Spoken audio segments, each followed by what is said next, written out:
नमस्कार दोस्तों, जैसा कि आपको पता है हमने पिछली वीडियो में इस सेट के 40 क्वेश्चन कंप्लीट किए थे। अब हम नेक्स्ट 60 क्वेश्चन जो हमारे रहते हैं वो कंप्लीट करेंगे। सबसे पहला क्वेश्चन है 0.5 इंटू 0.5 प्लस 0.5 डिवाइड बाई 5 बराबर है। ये हमें सोल्व करना है, मैथ का क्वेश्चन है। देखिए क्या था, 0.5 इंटू 0.5 प्लस 0.5 डिवाइड बाई 5। 0.5 के नाम का हम 10 लगाएंगे क्योंकि पॉइंट के बाद कितने अक्षर हैं, एक तो 0, यहाँ भी पॉइंट के नाम का 10 मल्टीप्लाई है बीच में, प्लस पॉइंट के नाम का 10 इंटू ये डिवाइड है, इसको मल्टीप्लाई में चेंज करेंगे, रकम जो है उल्टी हो जाएगी। 5 ऊपर है तो ये कहाँ आ जाएगा, नीचे। तो 5 से 5 कैंसिल, 5 5 जा 25 डिवाइड बाय 10 को किससे करेंगे 100, प्लस यहाँ बचेगा 1 और यहाँ बचेगा 10, तो यहाँ बचेगा 0.1 और यहाँ बचेगा 0.25। इन दोनों को जोड़ेंगे तो आंसर आएगा हमारा 0.35। हमारा आंसर क्या आएगा, ए। नेक्स्ट क्वेश्चन है, तीन संख्याओं 2p 5p का 7p का लघुत्तम समापवर्तक है।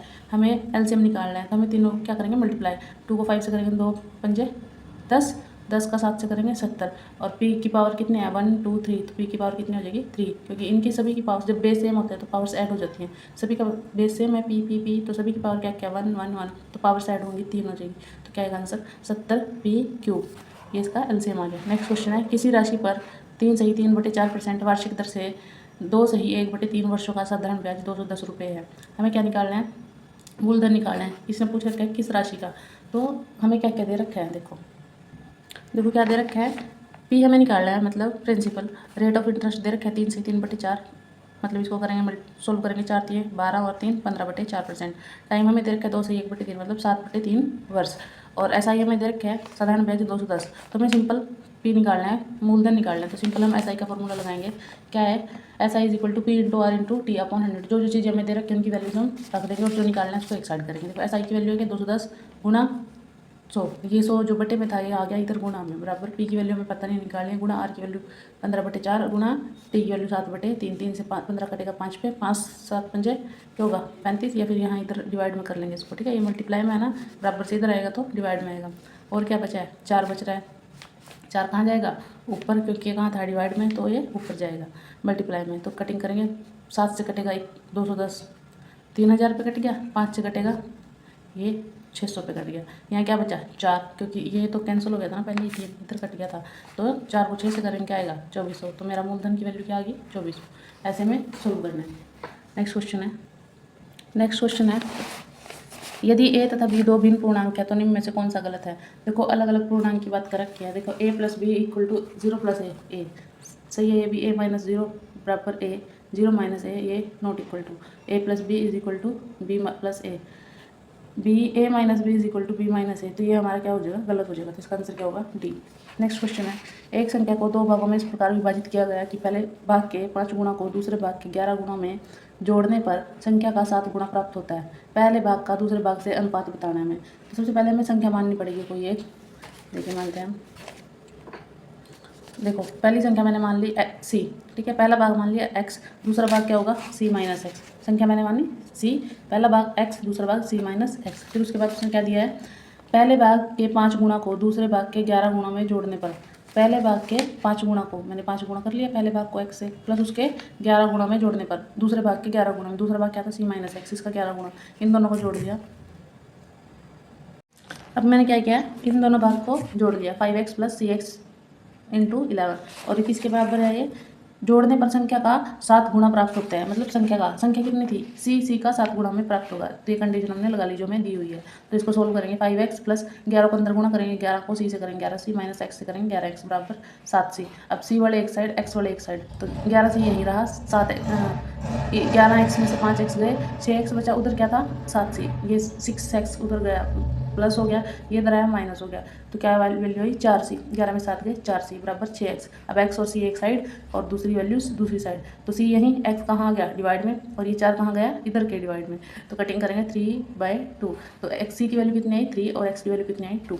पर हमें निकालना क्या था, पहले और दूसरे भाग का अनुपात निकालना था। तो पहला भाग क्या था x, दूसरा भाग क्या था c - x, c कितना था 3 - 2, तो 1 आ गया। इन दोनों का अनुपात निकालना, तो आंसर क्या आया मेरा 2:1। तो ये हमें देखना है, ठीक है। इसमें आंसर क्या होगा हमारा 2:1, तो हमारा सी आंसर हो जाएगा। देखिए नेक्स्ट क्वेश्चन है, किसी संख्या का आधा दूसरी संख्या के 65% के बराबर है। पहली संख्या का दूसरी संख्या से अनुपात बताना है हमें। तो हम क्या करेंगे, सबसे पहले हम मान के चलेंगे पहली संख्या, मान लिया हमने x, दूसरी संख्या ये हम मान लेंगे y, ठीक है। फिर इसके बाद कंडीशन के अकॉर्डिंग चलेंगे। पहली संख्या का आधा मतलब पहली संख्या इसका आधा मतलब डिवाइड बाई 2 होगा, वो किसके बराबर है, दूसरी संख्या के 65% के। दूसरी संख्या कितनी है y, इसका 65% कितना होगा, 65% के नाम का क्या लगेगा 100। अब सोल्व कर लेंगे, ये 5 से कटेगा, 5 5 दिए 15 20, ठीक है, ये आ गया। इसके बाद x/2 इधर बचा 13 y/20। अब मैं y इधर लेके जाऊंगी और 2 उधर लेके जाऊंगी, तो x y कहाँ आएगा बटे में, और ये डिवाइड का था ये उधर जाएगा मल्टीप्लाई में, डिवाइड बाय 20, तो कटिंग हो जाएगी 10, मतलब 13/10। तो हमें निकालना क्या था, देखो क्या निकालना था, पहली संख्या का दूसरी संख्या में अनुपात। तो पहली क्या आ गई 13, दूसरी आ गई 10, तो अनुपात कितना बचा 13:10। ये मेरा क्या है आंसर। तो आंसर देखो क्या है इसमें, ये बी आंसर, ठीक है। नेक्स्ट क्वेश्चन है, 10 मीटर 10 मीटर और 5 मीटर की भूमिकाओं वाले कमरे में रखी जा सकने वाली लंबी से लंबी छड़ की लंबाई ज्ञात करनी है हमें, ठीक है। देखिए क्या है इसमें, ये एक घनाभ की बात हो रखी है, क्योंकि इसमें क्या दे रखी है, लंबाई दे रखी है, ब्रेथ दे रखी है, चौड़ाई, और एच क्या है हाइट, मतलब 5, ये सारी दे रखी हैं। अब ये घनाभ कैसा होगा, ऐसा मान लो कोई कमरा, इसमें सबसे लंबी छड़ कौन सी हो सकती है, यहाँ से यहाँ तक कैसे लेके रख सकती हूँ मैं, ठीक है। इसमें उसकी लंबाई बतानी है यहाँ से यहाँ तक की। तो इसका एक फॉर्मूला है √L² + B² + H²। ये फॉर्मूला बहुत सारे पेपर में आता है, मतलब ये क्वेश्चन इस टाइप का। तो इससे हम निकाल सकते हैं लंबाई चौड़ाई और ऊंचाई हमें पता होनी चाहिए। तो इसमें लेंथ कितनी दे रखी है 10 10 का स्क्वायर प्लस चौड़ाई 10 का स्क्वायर प्लस ऊंचाई 5 का स्क्वायर। तो क्या आएगा 100 + 100 + 25, ये कितना जाएगा 100 100 200 और 25, तो √225। ये हमें पता है किसका है, 15 का स्क्वायर रूट है। हमें 1 से 30 तक के स्क्वायर रूट याद होने चाहिए। तो ये 15 का स्क्वायर रूट है, तो हमें क्या पता चला आंसर 15। तो इसमें आंसर क्या आएगा 15 मीटर, डी आंसर। नेक्स्ट है, नेक्स्ट क्वेश्चन है, कितने वर्षों में 800 रुपये की राशि 10% वार्षिक चक्रवृद्धि ब्याज की दर से 9,926.10 हो जाएगी, जबकि ब्याज प्रति छमाही संयोजित है। ये क्वेश्चन हमने पिछली वीडियो में भी किया था, सेम टू सेम क्वेश्चन दे रखा है, आपको खुद करना है, ठीक है, या फिर आप पिछली वीडियो में देख लेना।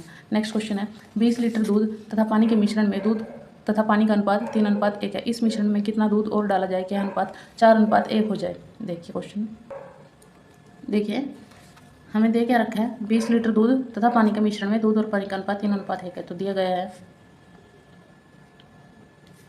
मिश्रण कितना है 20 लीटर। अब इसमें अनुपात क्या दे रखा है, दूध और पानी का, मतलब मिल्क और वाटर का कितना है 3:1। तो मैं यहाँ से मुझे रेशो पता चल गया, तो मैं पानी और दूध की मात्रा निकाल सकती हूँ। तो मिल्क निकालूंगी मैं, कितना होगा 20 × 3 डिवाइड बाई क्या आएगा 3 और 1 4, इन दोनों का प्लस रेशो का 4 × 5 = 20, तो कितना आएगा 15 लीटर दूध है, तो वाटर कितना बचेगा, देखो 15 ही आ गया, तो 5 तो पानी बचेगा, पर फिर भी हम इसके हिसाब से निकाल सकते हैं। एक 20 लीटर था, ये 1 और ये 4 5, तो 5 लीटर, ये मुझे पता चल गया 15 लीटर दूध है और 5 लीटर पानी है। अब इसने क्या बताया है, इस मिश्रण में कितना दूध और डाला जाए कि अनुपात 4:1 हो जाए। तो मेरे पास क्या था 15 लीटर दूध था, इसमें और कितना दूध डालूँ, मतलब x कितना और ऐड करूँ कि इसका रेशो जो है 4:1 हो जाए। पानी तो नहीं मैं ऐड करा ना, तो पानी उतना का उतना है, तो क्रॉस मल्टीप्लाई 15 + x बताया था ये वाला कि क्रॉस मल्टीप्लाई होते हैं, बराबर 5 को 4 से करेंगे 20, तो x की वैल्यू कितनी आएगी 20, 15 उधर जाएगा माइनस, तो कितना आएगा 5 लीटर।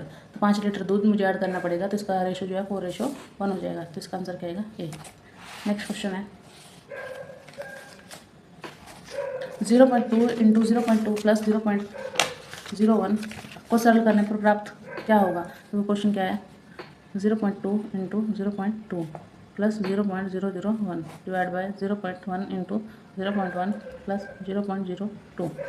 सॉल्व करना है सिंपल। देखो इसको इससे करेंगे तो क्या आएगा, ये पॉइंट हटा लो सबसे पहले, 10 × 2/10 + 1/100, नीचे वाला भी ऐसे ही 1/10 × 1/10 + 2/100, क्योंकि पॉइंट के बाद 2 डिजिट है इसलिए 100 आया। तो इसको करेंगे यहाँ, तो ये आएगा 2/2 2 = 4 4/100 प्लस इधर आएगा 1/100। ऐसे ही 1 को 1 से करेंगे 1/100 + 2/100। हमें एक चीज़ पता है शुरू से, जब हमारा बेस सेम होता है नीचे का, तो हम ऊपर वाले में अगर प्लस है तो प्लस कर लेते हैं, माइनस है तो माइनस कर लेते हैं। यहाँ प्लस है तो 4 और 1 कितने हो जाएंगे कितने होंगे 5 बटे नीचे वाला सेम टू सेम रहता है बटे ऐसे ही 2 और 1 3 बटे 100। ये एक ही बार ले लेते हैं हम, जब नीचे का बेस सेम हो ऊपर वालों को प्लस कर लेते हैं, यहाँ माइनस है तो माइनस कर लेते हैं, यहाँ प्लस है तो प्लस कर लिया मैंने। तो 100 से 100 कैंसिल, तो आंसर आया 5/3। तो मेरा आंसर इसमें क्या होगा 5/3, तो आंसर आया सी। नेक्स्ट है यदि किसी वस्तु का विक्रय मूल्य उसके क्रय मूल्य का 4 गुना है तो इस सौदे में लाभ प्रतिशत बताना है हमें। क्या बताना है लाभ प्रतिशत। तो लिखेंगे कंडीशन के हिसाब से वस्तु का विक्रय मूल्य उसके क्रय मूल्य का 4 गुना है, तो विक्रय मूल्य कितना आएगा 4/3 गुणा क्रय मूल्य। ठीक है, अब क्रय मूल्य यहाँ गुणा में तो इधर जाएगा तो बटे में हो जाएगा। विक्रय मूल्य क्या 4/3। यहाँ मुझे क्या पता चला विक्रय मूल्य 4 है, क्रय मूल्य 3 है, तो क्या विक्रय मूल्य ज़्यादा है तो क्या होगा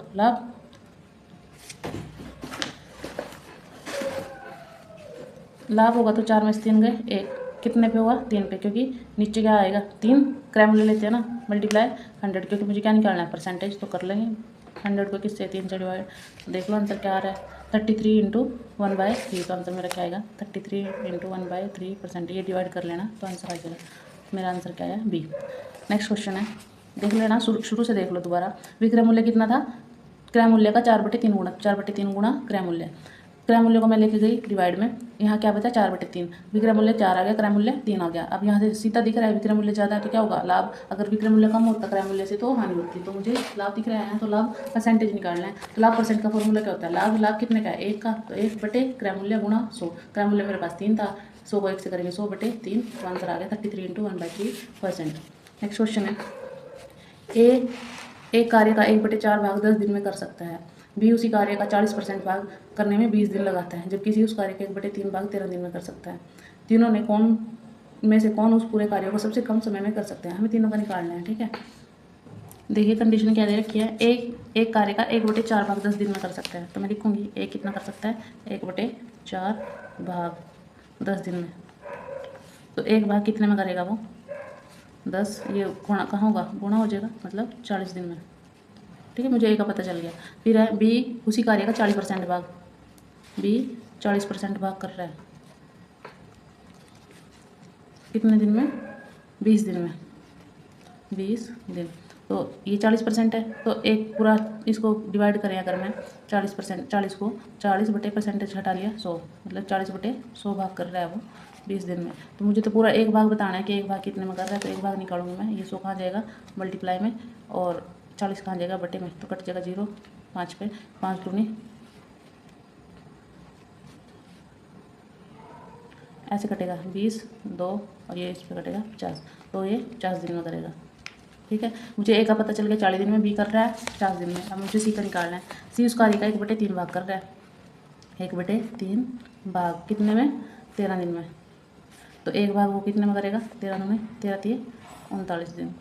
मुझे आंसर क्या निकालना है, मेरे पास आ गया ए 40 में कर रहा है, बी 50 में कर रहा है और सी 39 डेज में कर रहा है।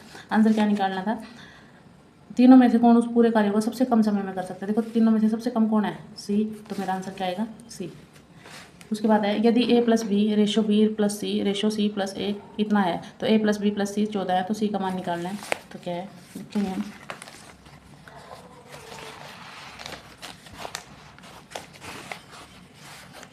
ऐसे करेंगे a + b रेशो मतलब b + c बराबर किसके है, ये डायरेक्ट हम लिख सकते हैं a और c + a, ऐसे लिखूंगी मैं ए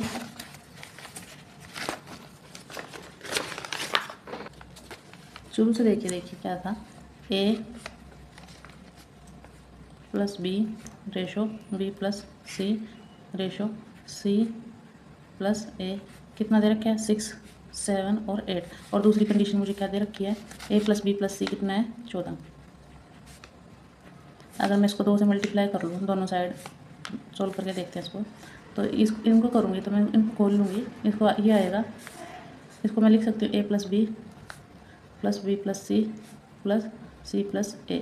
ये मैंने इसलिए लिखा क्योंकि मुझे रेशो इस तरीके से दे रखा है, तो इसको मैं लिख सकती हूँ ना ऐसे 2 को, यहाँ 2a हो जाएगा 2b और 2c। तो ये देखो a और a 2a, b और b 2b और c और c 2c। ये मैंने इसलिए तोड़ा क्योंकि मुझे रेशो में दिया हुआ था, तो कर लिया। इसके बाद 14 को 2 से करेंगे 28। नेक्स्ट है, अब इनकी वैल्यूज मुझे दे रखी है a प्लस बी की, b प्लस सी की और c प्लस a की, पर ये रेशो में है तो इनके साथ कुछ ना कुछ कॉमन होगा इनमें, तो उसके लिए मैं k मान के चलती हूँ। तो ये 6k मान लिया, ये 7k प्लस ये 8k किसके बराबर आया है 28 के। इनको जोड़ेंगे 6 फिर बाद 6 के 18 19 20 21k, ये कितना आया 28। तो k की वैल्यू यहाँ मेरे पास क्या आएगी 28/21, 7 21 7 चौके 28, तो k कितना आ गया 4/3। ये वैल्यू मैं आगे पुट करूँगी। मुझे निकालना क्या है, इसमें c का मान निकालना है, तो इसके लिए देखो करके देखेंगे अब आगे वैल्यूज़। अब a प्लस बी प्लस सी किसके बराबर था 14 के। अब मुझे c निकालना है, तो a प्लस बी की वैल्यू कितनी थी 6k, a प्लस बी की वैल्यू 6k, मुझे c निकालना है तो मैं ऐसे ही रखूँगी 14। k की वैल्यू मेरे पास कितनी आई 4/3 plus c is equal to 14, 3 दूनी 6 4 दूनी 8 प्लस c बराबर 14। c की वैल्यू कितनी आएगी 14 माइनस 8, तो आएगा आंसर 6। मेरा आंसर क्या आ गया 6, c की वैल्यू क्या आ गई 6। एक बार दोबारा देख लीजिए, मुझे गिवन क्या था a plus B ratio b plus C ratio c plus a, ये क्या था 6 7 और 8। मेरे पास कंडीशन गिवन थी a plus B plus C is equal to 14। मैंने अपने इनको सोल्व करने के लिए 2 से मल्टीप्लाई कर लिया दोनों साइड, क्योंकि 2 से करूँगी तो दोनों इक्वल ही होंगे तब भी। तो 14 को 2 से किया 28 और 2 को इसको तोड़ लिया a प्लस बी प्लस सी और c प्लस a में। अगर मैं देख के चलूँ तो यहाँ क्या था 2a 2b 2c, तो इनको अगर मैं सोल्व करूँगी तो 2a 2b 2c ही आएगा। ये मैंने क्यों तोड़ा, क्योंकि मेरे पास वैल्यू इस फॉर्म में गिवन थी, तो इसकी वैल्यू रख ली a प्लस बी की 6k, इसकी रखी 7k और इसकी 8k। k क्यों लगाया, क्योंकि इन सभी में कॉमन था, ये रेशो था, इसलिए k लगा लिया। k की वैल्यू निकाल लूँगी मैं यहाँ से, इनको जोड़ेंगे किसकी 28, k की वैल्यू क्या आई, ये डिवाइड में गया तो 4/3। उसके बाद a प्लस बी वाली कंडीशन दोबारा रखी 14 थी वैल्यू, c निकालना है मुझे, तो a प्लस बी की वैल्यू क्या थी 6k, k की वैल्यू रखी 4/3, 3 से कैंसिल हुआ 2 और ये 6 4 2 जा 8 plus c is equal to 14, तो 8 उधर गया माइनस हुआ, तो c की वैल्यू क्या आ गई 6। तो मेरा आंसर क्या हो गया इसके अंदर 6 3rd। देखिए क्या क्वेश्चन है a b c, देखिए हमें क्या क्वेश्चन दिया है, a प्लस बी प्लस सी मिलकर एक व्यापार में 5000 रुपये लगाए उन्होंने। a ने b से 4000 अधिक लगाए, b ने c से 5000 अधिक लगाए, तो टोटल 35000 का लाभ हुआ। a का भाग बताना है। देखो सबसे पहले हम मान के चलेंगे कि पहली कंडीशन है a प्लस बी प्लस सी तीनों ने मिलकर 50,000 लगाए। c ने लगाए मान लो x, b ने लगाए c से 5000 अधिक x प्लस 5000, a ने लगाए इससे b से 4000 अधिक, तो 4 इसमें जोड़ेंगे तो कितना हो जाएगा 9000।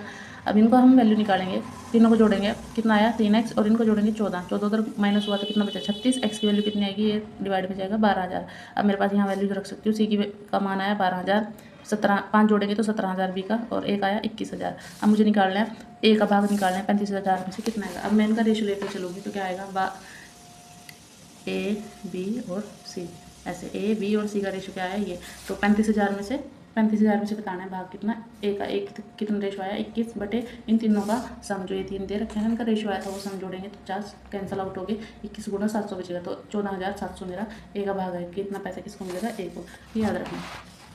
नेक्स्ट है, एक कार 1 सेकंड में 20 मीटर चलती है, किलोमीटर प्रति घंटा में इसकी गति क्या है। देखिए क्या दे रखा है, एक कार 1 सेकंड में, तो टाइम मेरे पास कितना है 1 सेकंड और कितना चलती है डिस्टेंस 20 मीटर। मुझे क्या निकालना है गति निकालनी है, मतलब स्पीड निकालनी है, तो स्पीड डिस्टेंस अपॉन टाइम, तो 20/1, तो इसका जगह 20 मीटर पर सेकंड के हिसाब से। पर उसने क्या पूछ रखा है किलोमीटर पर आवर में। देखो अगर मीटर से किलोमीटर पर आवर में बनाए हम तो हम करते हैं 18/5 से मल्टीप्लाई। अगर मैं किलोमीटर से मीटर पर सेकंड में जाऊँ तब मैं करती हूँ 5/18 से मल्टीप्लाई। ठीक है, ये हमारा फॉर्मूला है। तो इसको मुझे किस में करना है किलोमीटर में, तो क्या आएगा 20 गुणा 18/5, 5 से 4 पर कटेगा 18 चौके क्या आएगा 4/72 किलोमीटर पर आवर, इसका आंसर हो जाएगा डी। अब नेक्स्ट हमारे इंग्लिश के क्वेश्चन चलेंगे। Choose the alternative which best express the given sentence in active